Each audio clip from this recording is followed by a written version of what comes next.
Et si on parlait de nos assemblées qui se multiplient et dont tout le monde parle, je vais te dire aujourd'hui que la plupart des assemblées, dans leur grande majorité, je ne dis pas toutes, parce qu'il y a ce qu'on appelle les appelés directs qui, sur recommandation de cet esprit, mettent en place contre leur propre volonté des assemblées.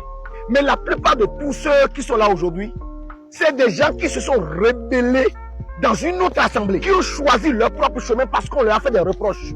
Des gens qui ont détourné les assemblées, les embranchements sur lesquels les gens les ont déposés, ils les ont détournés pour aller créer leur propre ministère.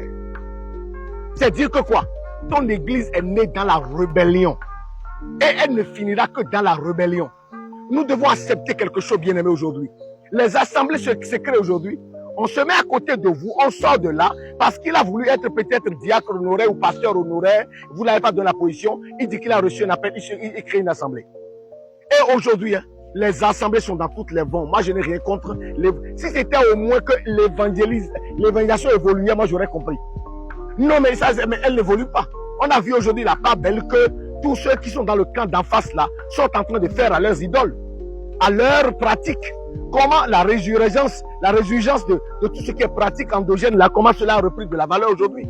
Maintenant, pour pouvoir contrer à cela, nous avons pouvoir contrer cela et nous unir pour le message. Qu'est-ce que vous remarquez aujourd'hui? C'est un ensemble de personnes qui, à cause du moi personnel, à cause de leur propre image, se mettent à part, créent une assemblée. Des gens se sont mis à part juste parce qu'on leur a reproché des comptes d'offrande.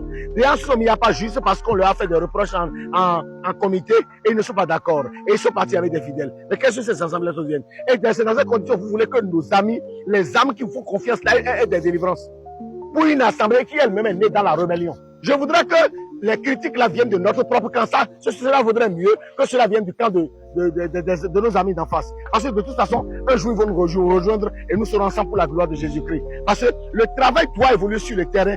Et dans cette évolution, reconnaissons que plusieurs de nos assemblées sont nées dans la rébellion. Et de quelle rébellion je parle? Aujourd'hui, maintenant, je suis content de ça. Pourquoi? Ils sont tous devenus maintenant fondés d'église. Et les mêmes problèmes qu'ils reprochaient aux fils spirituels d'avant, à leur père d'avant, aujourd'hui, ils sont confrontés aux mêmes problèmes, ils n'ont plus maintenant à qui se plaindre. Moi, j'ai vu des grandes assemblées et des gens les ont émiettés parce qu'ils en avaient envie. Mais qu'est-ce que vous êtes devenus?